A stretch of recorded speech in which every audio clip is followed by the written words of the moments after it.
Rashod Bateman desperately needed a big offseason to regain his footing with the Ravens. But something happened at the worst possible time. While Baltimore is installing a brand new offense and Lamar Jackson is heavily involved in every step of the process, Bateman is missing out on a crucial period that could have a major impact on his future with the team. And the situation becomes even more concerning when you remember the bigger picture. He's coming off a disappointing season, he's entering a contract year, and now he's dealing with new competition at his position. The question is simple. Do the Ravens still believe Bateman can be an important part of this offense?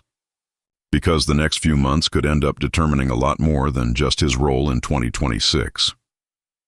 At first glance, Rashod Bateman's absence from OTAs might seem like just another routine offseason story. The Ravens haven't shown any concern, and offensive coordinator Declan Doyle has made it clear that Bateman remains highly regarded inside the building.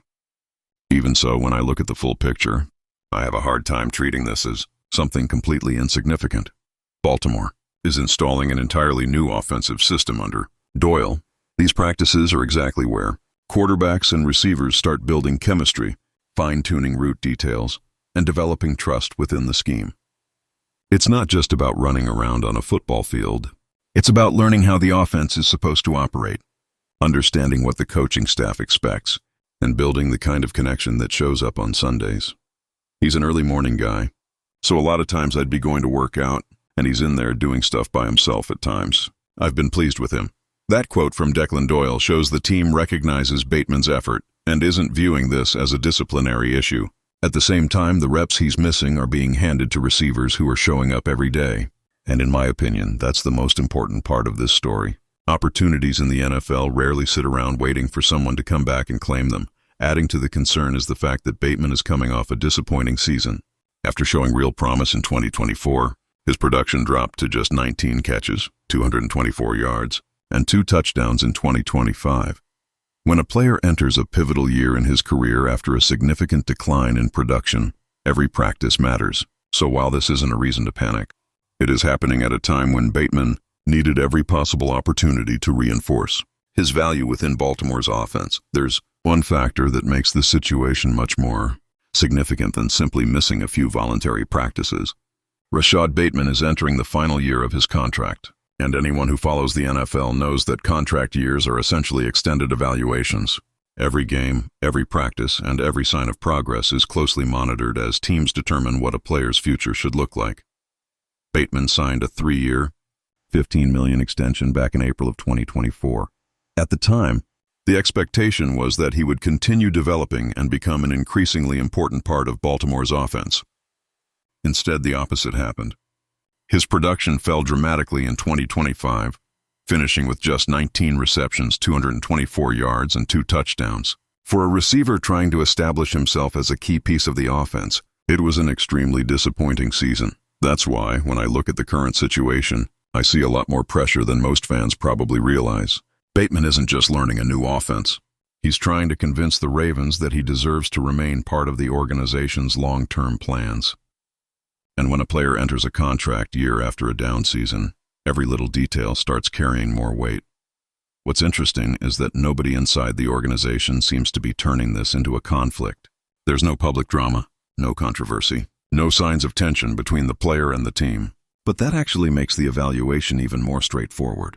The Ravens have to figure out whether the decline in 2025 was simply a temporary setback or a sign of something bigger. And until that question is answered, other players will continue seeing opportunities to move up the depth chart. While Bateman has been away from practice, 2 players have every reason to be paying close attention: Jacoby Lane and Elijah Surratt. The Ravens invested draft picks in both receivers, selecting Lane in the 3rd round and Surratt in the 4th. A few months ago, that might not have seemed like an immediate threat. But things can change quickly during an NFL offseason. When veterans aren't participating in team activities, coaches have to give those reps to somebody else. That's exactly what's happening here. Reps that could have been going to Bateman are now being used by young receivers trying to make a strong impression early in their NFL careers. And for rookies, extra opportunities in front of coaches can be incredibly valuable. I've always believed one of the hardest things in the NFL isn't earning a role, it's keeping one. Every year, younger, cheaper, and highly motivated players enter the league determined to prove themselves. Lane and Sarrett know nobody expects them to become stars overnight. But they also know a strong offseason can accelerate their development and increase their chances of carving out a role much sooner than expected. That's why this competition is becoming so interesting. The Ravens didn't draft these receivers simply to fill roster spots.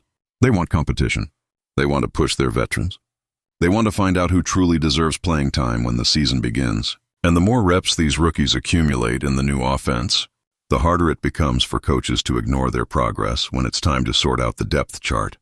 If there's one thing that's become crystal clear over the past few years in Baltimore, it's that Zay Flowers has firmly established himself as the Ravens' #1 wide receiver.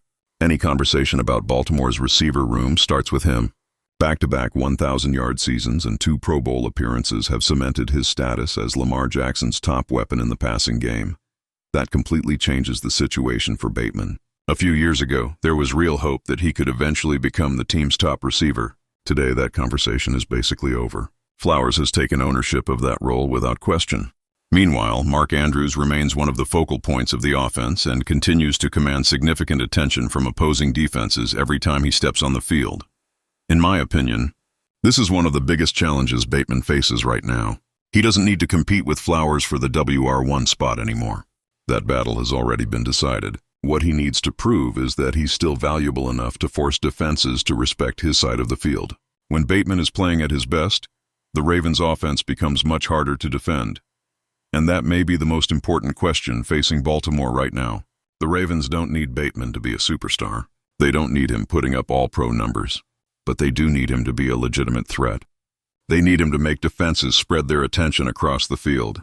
If he can rediscover the form he showed at his best, this offense takes on a completely different dimension. If he can't, Baltimore may start looking elsewhere for answers at the position. If you're enjoying this breakdown, smash that like button to help the purple flock grow. At the heart of this entire story is one simple question that nobody inside the organization can answer with complete confidence right now. What happened to Rashod Bateman in 2025? Was it just one bad season? Or was it the first sign that his role in the offense is beginning to shrink? That's the evaluation the Ravens must make over the coming months. Because when you look at Bateman's career, you can clearly see flashes of the talent that made people believe in him. There have been stretches where he displayed the speed, route running ability, and separation skills needed to become a dangerous weapon in the passing game. The problem is that level of consistency has never fully materialized the way Baltimore hoped it would. That's why I believe training camp will be absolutely huge for his future.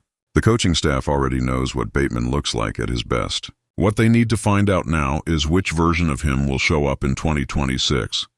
The version that flashed the potential to help Lamar Jackson in big moments, or the version that largely disappeared throughout much of last season. And that's exactly what makes this situation so fascinating to follow. We're not talking about a player simply fighting for a roster spot. We're talking about a former highly regarded prospect entering one of the most important seasons of his career. The Ravens continue to express confidence in him, the coaches remain positive publicly, and nobody appears overly concerned about his current absence. But once he returns to the field, all eyes will be focused on one question. Can Rashod Bateman still be the answer Baltimore has been looking for at this position? Rashod Bateman still has a chance to change the narrative, but the pressure has never been higher. Between a new offensive system, a contract year, and the arrival of new competition at wide receiver, the next few months could ultimately determine his future in Baltimore. The Ravens need to figure out whether last season's decline was simply a bump in the road or a sign that his role within the offense is shrinking, and that answer will likely start to reveal itself once he gets back on the field and begins competing for his place in this new system. Now I want to hear from you. Do you believe Rashod Bateman can turn things around and reestablish himself as an important piece of the Ravens' offense? Or is it time for Baltimore to start putting more trust in the younger receivers? Let me know in the comments, and let's talk about it. And if you're a true Ravens fan and love keeping up with everything happening around the team, don't leave this video without sharing it with a friend who's just as passionate. They're definitely going to enjoy this. See those videos on your screen right now? I picked the first one especially for you, and the other is recommended by YouTube. Go check them out, and I'll see you in the next video.